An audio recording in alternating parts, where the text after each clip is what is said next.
दिन है और इस दिन बन रहा महासंयोग, और इस दिन चुपचाप रख देना। इस जगह पर 1 रुपए का सिक्का माता लक्ष्मी के आशीर्वाद से न सिर्फ आपके जीवन में होगी धन की वर्षा, बल्कि आप बन जाओगे करोड़पति। खुशियों से भर जाएगा आपका घर, आपकी हर मनोकामना हो जाएगी पूरी। अचानक से बढ़ने लगेगा बैंक बैलेंस, कारोबार में दिन रात बढ़ेगा, मुनाफा इतना धन आएगा कि संभाले नहीं संभलेगा। इस दिन लक्ष्मी बहुत ही प्रसन्न मुद्रा में होती है और अपने दोनों हाथों से अपने भक्तों पर कृपा बरसाती है। और इस दिन यदि वीडियो के अनुसार 1 रुपए का सिक्का जगह रख देंगे और वह उपाय कर लेते हैं जिसके बारे में शास्त्रों में बताया गया है और जो प्राचीन काल के समय का है, तो मान के चलिए इस उपाय को करने के पश्चात तुरंत ही आपको माता लक्ष्मी का वो वरदान और वह आशीर्वाद मिलेगा जिसके पश्चात न सिर्फ आपके जन्म जन्मांतर की गरीबी, परेशानी, कष्ट और समस्याएं तुरंत के तुरंत खत्म हो जाएंगी, बल्कि इस छोटे से को करने के पश्चात आपके जीवन की वर्षा होगी।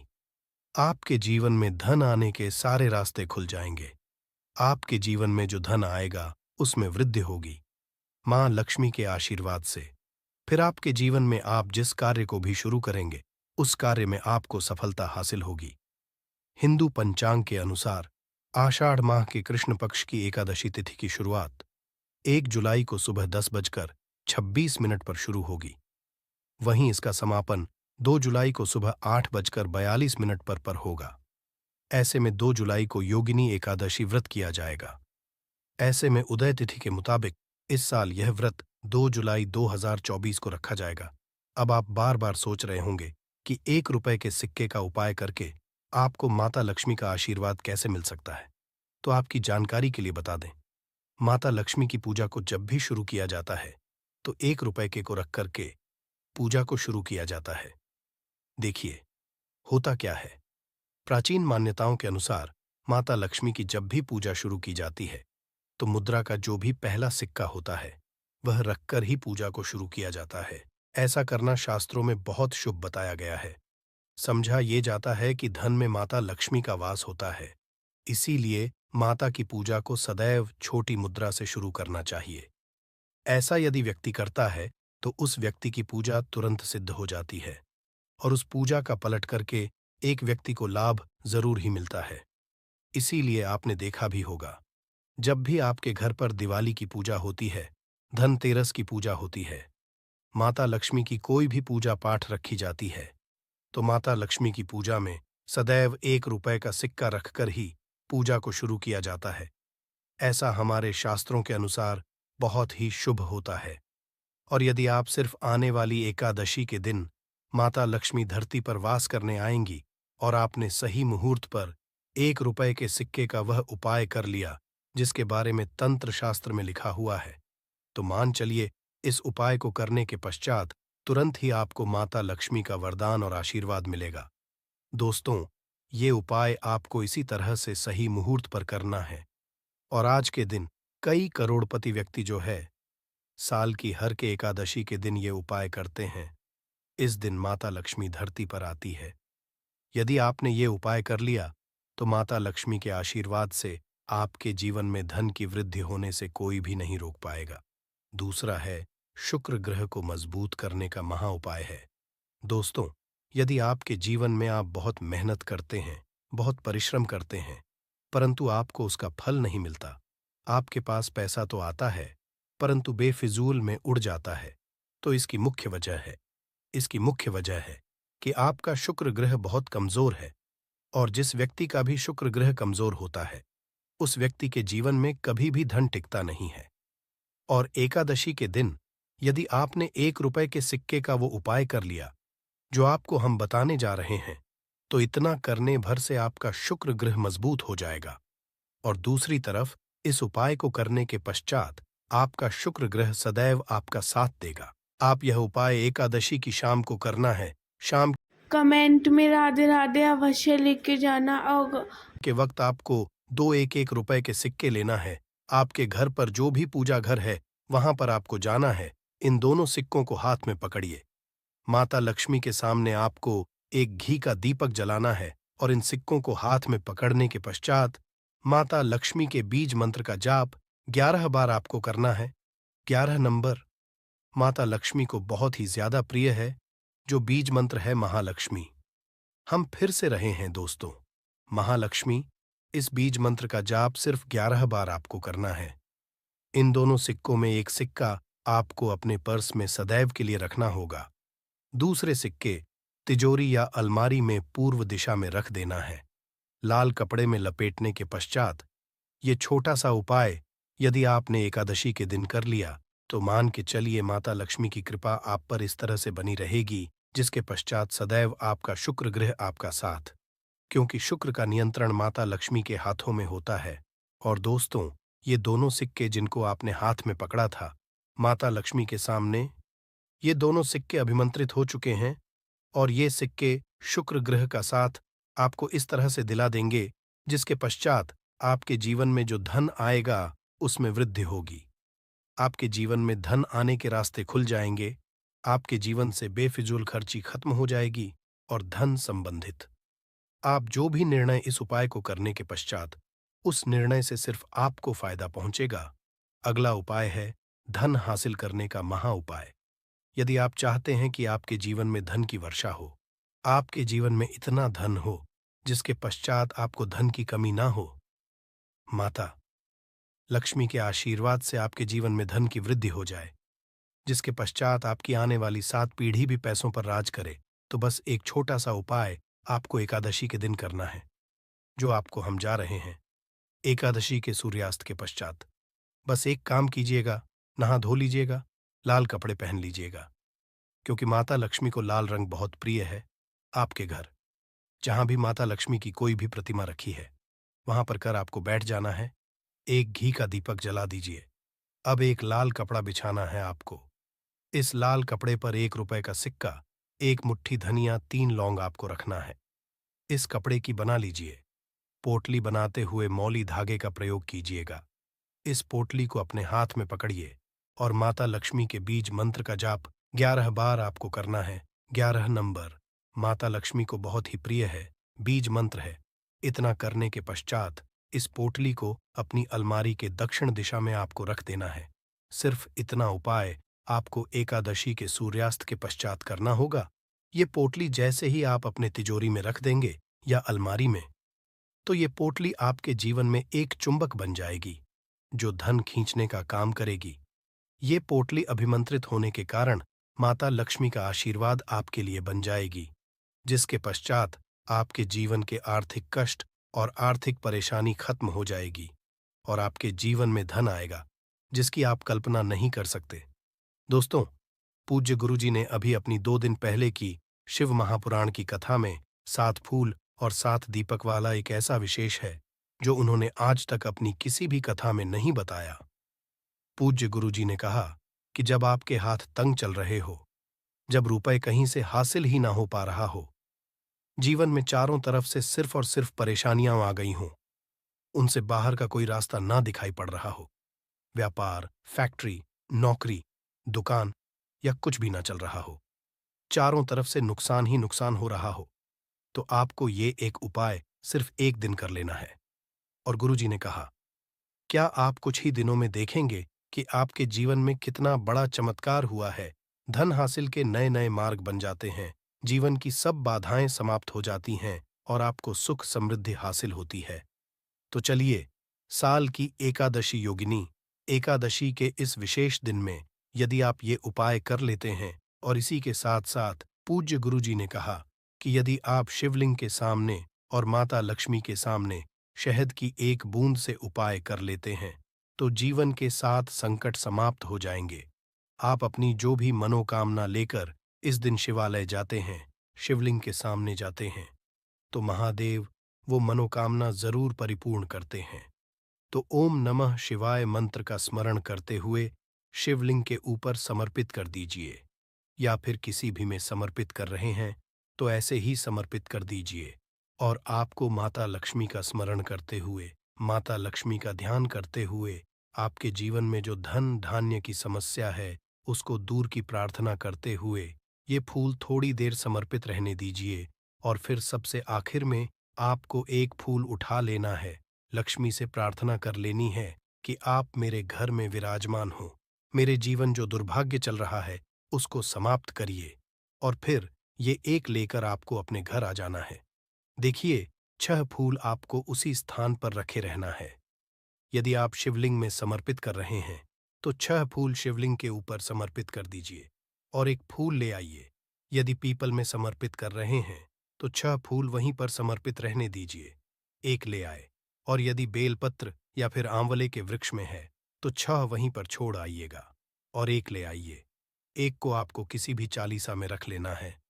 यदि आपके घर हनुमान चालीसा है या चालीसा है या दुर्गा चालीसा है या फिर आरती की कोई पुस्तक है या फिर रामचरितमानस है या फिर भगवद गीता है, कुछ भी है, तो उसके अंदर आपको ये एक फूल रख लेना है और माता रानी का स्मरण कर लेना है। पूज्य गुरुजी ने कहा कि फर्क आप स्वयं देखिएगा कि आपके जीवन में जितना आपने धन पाने की कामना की थी, माता लक्ष्मी की से उससे कई ज्यादा आपको धन हासिल होगा। आपका दुर्भाग्य, जीवन के सारे संकट समाप्त होंगे और धन, दौलत, संपदा की कभी कमी नहीं होगी। दोस्तों, ये विशेष उपाय आप इस योगिनी एकादशी में जरूर करिएगा, क्योंकि ये एक पूरे साल में सिर्फ एक बार ही आती है और आप इस उपाय को जरूर करिएगा। चलिए, अब जानते हैं गुरुजी द्वारा बताए गए अगले खास उपाय के बारे में। ये भी आपके जीवन में धन धान्य को बढ़ाने के लिए ही है, क्योंकि गुरुजी ने अभी अपनी 2 दिन पहले की शिव महापुराण की कथा में ये उपाय बताया है। गुरुजी ने कहा है कि जब जीवन में समस्याएं, तकलीफ, विघ्न बहुत ज्यादा हो, तब आपको ये उपाय कर लेना चाहिए। जब धन की चारों से हानि हो रही हो, एक तरफ से धन आ रहा हो और दूसरी तरफ से खर्च हो जा रहा हो, या फिर जीवन में धन हासिल हो ही ना पा रहा हो, तो आपको ये उप लेना चाहिए। इस उपाय के लिए आपको सिर्फ 1 बूंद शहद ले लेना है। देखिए, ये भी आपको योगिनी एकादशी के दिन में ही करना है और साल में सिर्फ एक बार ही आप इस उपाय को करते हैं। देखिए, ये उपाय 2 जगह पर कर सकते हैं। यदि आप एकादशी के दिन माता लक्ष्मी की पूजा करते हैं तो उनके भी यह उपाय कर सकते हैं, और यदि आप एकादशी के दिन शिवलिंग के सामने कोई पूजा करते हैं तो उनके सामने भी यह उपाय कर सकते हैं। पहले आप शिवलिंग वाले उपायों को समझ लीजिए। इसके लिए आपको एक बेलपत्र ले लेनी है। यदि के पास बेलपत्र है तो ले लीजिए, और नहीं है तो शिवलिंग के ऊपर चढ़ी हुई बेलपत्र को उठाकर जल से शुद्ध करके फिर से उसका प्रयोग भी आप कर सकते हैं। बस आपको ध्यान रखना है कि ये बेल कहीं से भी कटी फटी नहीं होनी चाहिए। इस बेलपत्र में आपको 1 बूंद शहद लगा लेना है। बेलपत्र की चिकनी साइड में कहीं पर भी आपको 1 बूंद शहद लगा लेना है। चाहे पत्ती में लगा लीजिए, चाहे बीच वाली डंडी में लगा लीजिए, जिससे डंडी में तीनों पत्तियां आपस में जुड़ी रहती हैं। चाहे तो उस डंडी में लगा लीजिए या ऊपर वाली, कहीं पर भी आपको 1 बूंद शहद लगा लेना है और ये बेलपत्र आपको शिवलिंग के ऊपर समर्पित कर देनी है। और महादेव अपनी धन की समस्या को दूर करने के लिए प्रार्थना कर लेनी है। और यदि आप माता लक्ष्मी के सामने कर रहे हैं तो आपको 1 पान का पत्ता ले लेना है और इसके ऊपर 1 बूंद शहद लगा देना है और ये फिर माता रानी को भोग स्वरूप कर देना है। और माता रानी से यानी माता लक्ष्मी धन धान्य की समस्या को समाप्त करने के लिए प्रार्थना कर लेनी है। पूज्य गुरुजी ने कहा कि इस एकादशी में आप ये उपाय करिएगा और अगले साल तक कुबर भंडारी आपके धन के भंडार स्वयं भर देंगे, आपकी खाली और जीवन से धन की समस्या सदैव के लिए समाप्त हो जाएगी। तो दोस्तों, इन दोनों जगहों में से आप चाहे तो दोनों जगह ये शहद वाला उपाय करें या फिर किसी एक स्थान पर भी कर सकते हैं। ये उपाय आप सुबह भी कर सकते हैं और शाम को भी कर सकते हैं। बस आपको एक बात का ध्यान रखना है कि जिस दिन बताएं उस दिन ही ये उपाय करें, जिससे उपाय का लाभ जल्दी से जल्दी आपको मिले। तक वीडियो में बने रहे। दोस्तों, तो पूरे वर्ष में 24 एकादशी आती है, परंतु जिस वर्ष अधिक मास आता है, पुरुषोत्तम मास आता है, उस साल 2 अधिक एकादशी होती है। मतलब कुल मिलाकर के उस साल 26 एकादशी होती है। प्रत्येक एकादशियों का भिन्न भिन्न महत्व हमारे धर्म ग्रंथों तथा पुराणों में बताया हुआ है। एकादशी का महत्व पद्म पुराण के उत्तरखंड में हासिल होता है। आषाढ़ मास की कृष्ण एकादशी को योगिनी एकादशी कहते हैं। एक बार की बात है, धर्मराज युधिष्ठिर कहने लगे कि भगवन, मैंने ज्येष्ठ शुक्ल एकादशी के व्रत का महत्व सुना। अब कृपया आषाढ़ कृष्ण एकादशी की कथा सुनाइए। इसका नाम क्या है, महाहाथ में क्या है, यह भी बताइए। श्री कृष्ण कहने लगे कि हे राजन, आषाढ़ कृष्ण एकादशी का नाम योगिनी है। इसके व्रत से समस्त पाप नष्ट हो जाते हैं। यह इस लोक में भोग और परलोक में मुक्ति देने वाली है। यह 3 को में प्रसिद्ध है। मैं तुमसे पुराणों में वर्णन की हुई कथा कहता हूं, ध्यानपूर्वक सुनो। स्वर्गधाम की अलकापुरी नामक नगरी में कुबेर नाम का एक राजा रहता था। वह शिव भक्त था और प्रतिदिन शिव की किया करता था। हेम नाम का एक माली पूजन के लिए उसके यहां फूल लाया करता था। हेम की विशालक्षिता नाम की सुंदर स्त्री थी। एक दिन वह मानसरोवर से पुष्प तो ले आया, परंतु कामासक्त होने के कारण वह अपनी स्त्री हास्य विनोद तथा रमण करने लगा। इधर राजा उसकी दोपहर तक राह देखता रहा। अंत में राजा कुबर ने सेवकों को आज्ञा दी कि तुम लोग जाकर माली के न आने का कारण पता करो, क्योंकि वह अभी तक पुष्प लेकर नहीं आया। सेवकों ने कहा कि महाराज, वह पापी अतिकामी है, अपनी स्त्री के साथ हास्य विनोद और रमण कर रहा होगा। यह सुनकर कुबर ने क्रोधित होकर उसे बुलाया। हे माली राजा के भय से कांपता हुआ उपस्थित हुआ। राजा कुबर ने में आकर कहा, अरे पापी नीच कामी, तूने मेरे परम पूजनीय ईश्वरों के ईश्वर श्री शिवजी महाराज का अनादर किया है, इसलिए मैं तुझे श्राप देता हूं कि तू स्त्री का वियोग सहेगा और मृत्युलोक में जाकर कोढ़ी होगा। कुबेर के श्राप से हे माली का स्वर्ग से पतन हो गया और वह उसी क्षण पृथ्वी पर गिर गया। भूतल पर आते ही उसके शरीर में श्वेत कोढ़ हो गया। उसकी स्त्री भी उसी समय अंतर्ध्यान हो गई। मृत्युलोक में ने महान दुख भोगे। भयानक जंगल में जाकर बिना अन्न और जल के भटकता रहा। रात्रि को निद्रा भी नहीं आती थी, परंतु शिवजी की पूजा के प्रभाव से उसको पिछले जन्म की स्मृति का ज्ञान रहा। घूमते घूमते एक दिन वह मरकंदे राशि के आश्रम में पहुंच गया, जो ब्रह्मा से भी अधिक वृद्ध थे और जिनका आश्रम ब्रह्मा की सभा के समान लगता रहा। हे माली, वहां जाकर उनके पैरों में पड़ गया। उसे तुमने ऐसा कौन सा पाप किया है जिसके प्रभाव से ये हालत हो गई? हे माली ने सारा वृतांत कह सुनाया।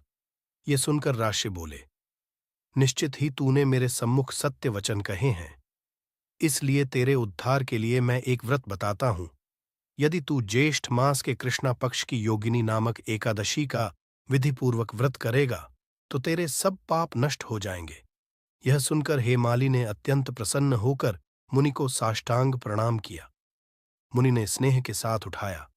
हेमाली ने मुनि के कथन अनुसार विधिपूर्वक योगिनी एकादशी का व्रत किया। इस व्रत के प्रभाव से अपने पुराने में आकर वह अपनी स्त्री के साथ सुखपूर्वक रहने लगा। दोस्तों, ये थी योगिनी एकादशी का महत्व। अब जान लेते हैं योगिनी एकादशी व्रत के क्या नियम होते हैं। उसके पश्चात जानेंगे पूजा विधि और योगिनी एकादशी का शुभ मुहूर्त क्या है और पारण विधि। अब एकादशी व्रत के जो नियम हैं वो मैं आपको बता देता हूं। जब आप एकादशी व्रत शुरू करते हैं तो ये दिन दिन का व्रत होता है। दशमी तिथि से ही व्रत की शुरुआत हो जाती है। मतलब कि दशमी ऐसा समझा जाता है कि शाम के पश्चात आपको भोजन नहीं ग्रहण करना चाहिए। जो एकादशी व्रत होता है उसमें शरीर में एक भी अन्न का दाना नहीं होना चाहिए। तो दशमी तिथि को भी आप सुबह स्नान ध्यान करके शुद्ध रहेंगे। पूरे दिन आपको इस दिन भी किसी भी तरह का भोजन, मतलब मांस मदिरा लहसुन प्याज, इसका सेवन नहीं करना है। दशमी तिथि को एकादशी वाले दिन आप व्रत का संकल्प दशमी तिथि के शाम के भोजन के बारे में बता रहा हूं दोस्तों, जिसमें कि आपको दोस्तों चावल बिल्कुल नहीं लेना है। और दशमी तिथि के दिन यदि आप गृहस्थ है तो जब आप आसमान में जैसे तारे उदय हो जाएं, उस समय पर आप अपना भोजन ग्रहण कर लीजिए। यदि आप सन्यासी हैं या विधवा है तो आप और जल्दी भोजन को ग्रहण करें, करीब 5 बजे के आसपास। इसके पश्चात दोस्तों रात में आपको बिल्कुल भी भोजन ग्रहण नहीं करना है। आपको दशमी तिथि दिन अपने व्रत की शुरुआत करनी है। और दोस्तों इस दिन पर जौ, गेहूं, मूंग और शक्कर, सेंधा, नमक, काली मिर्च और घी से बना हुआ भोजन आपको ग्रहण करना है। इस भोजन को ग्रहण करने के पश्चात रात भर आपको उपवास रखना है, जिससे कि जब आपका एकादशी का व्रत अगले दिन शुरू हो उस समय पर पेट में अनाज का बिल्कुल भी दाना नहीं होना चाहिए।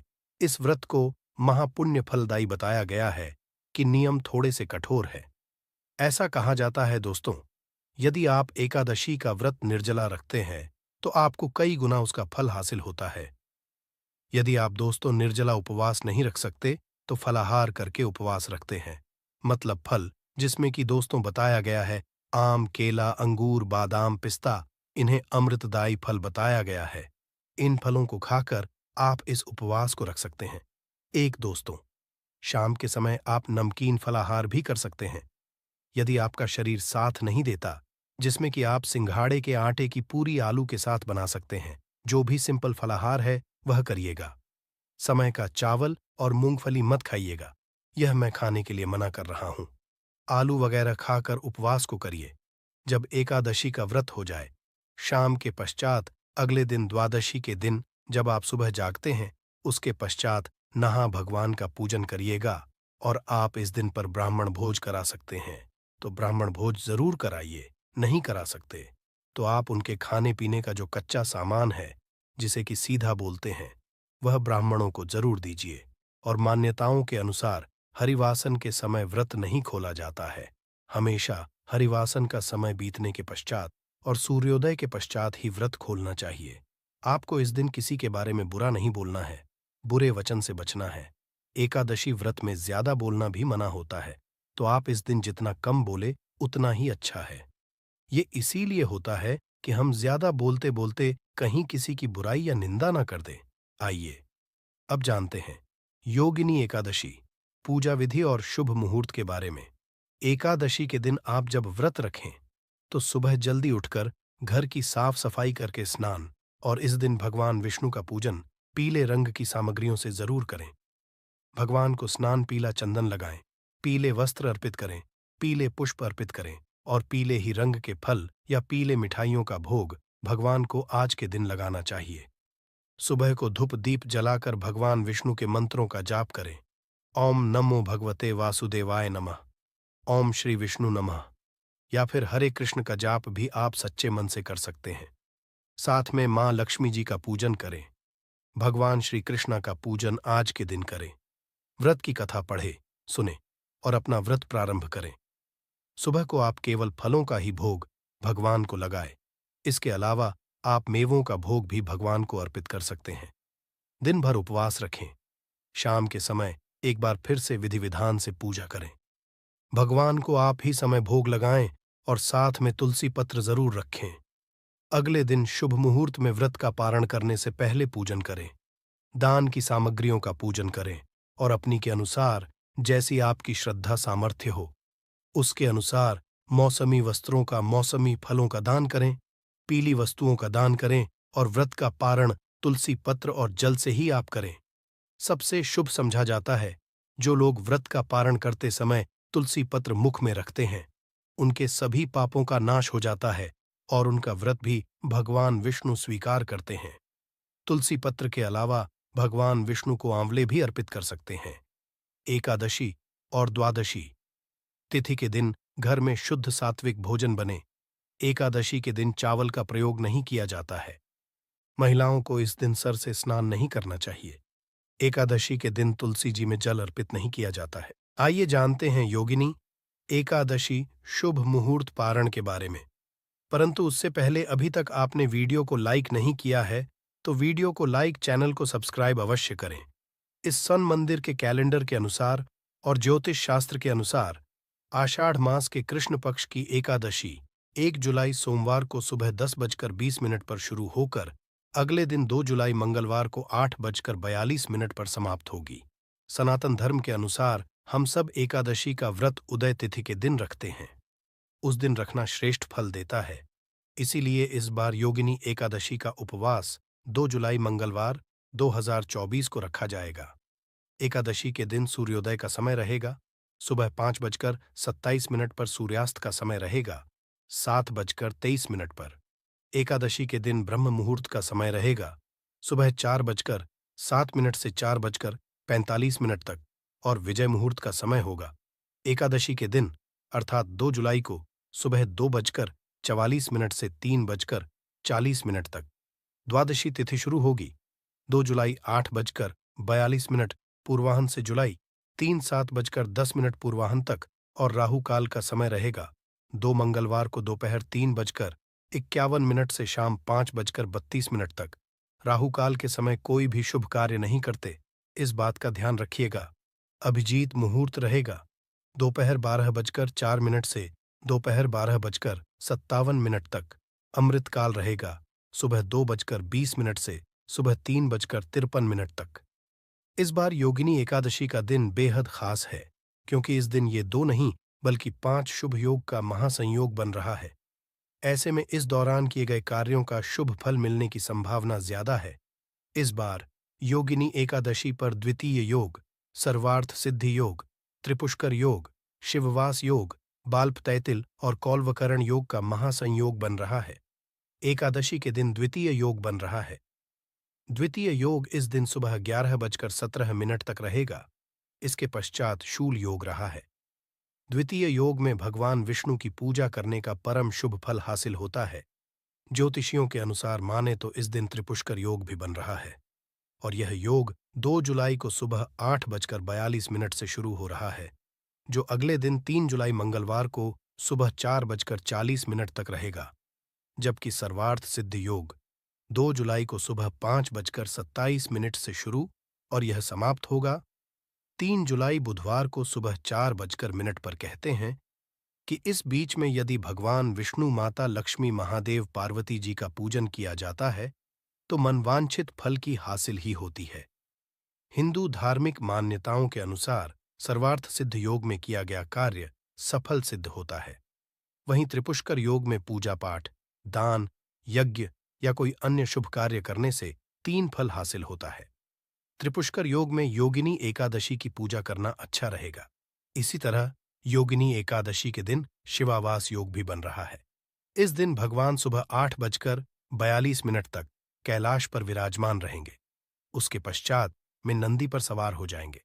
भगवान शिवा के कैलाश और नंदी पर विराजमान रहने के बीच की अवधि को शिवावास योग कहते हैं।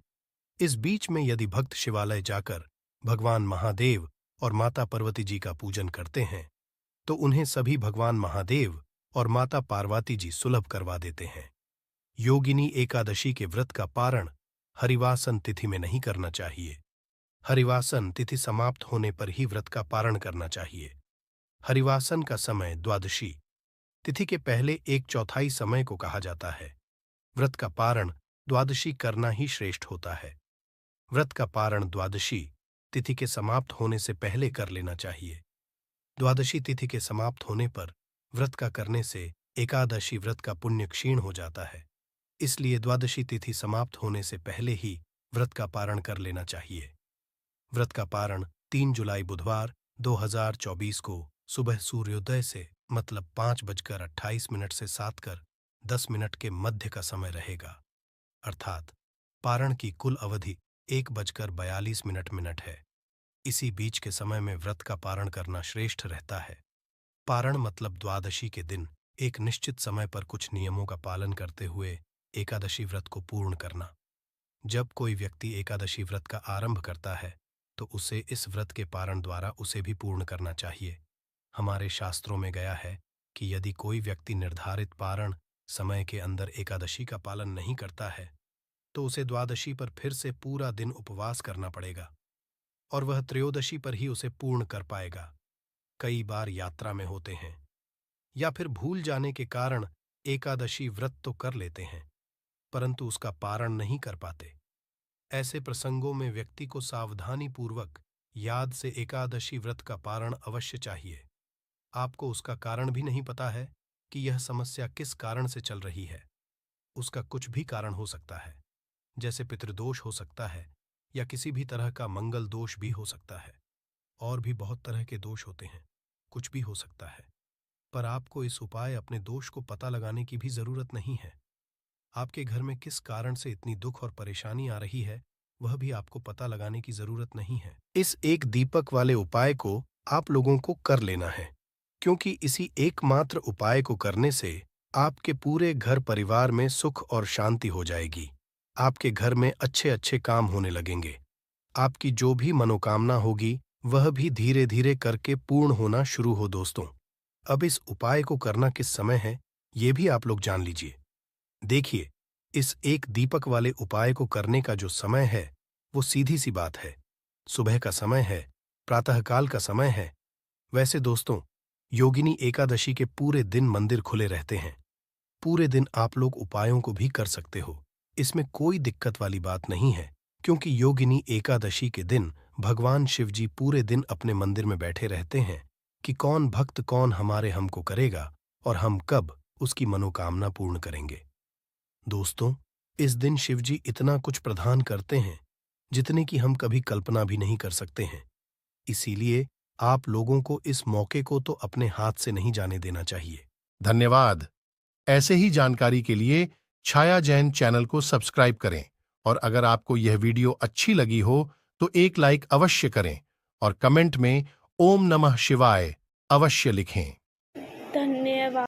कमेंट में श्रीमन नारायण जय राधे कृष्ण अवश्य लिखे। धन्यवाद।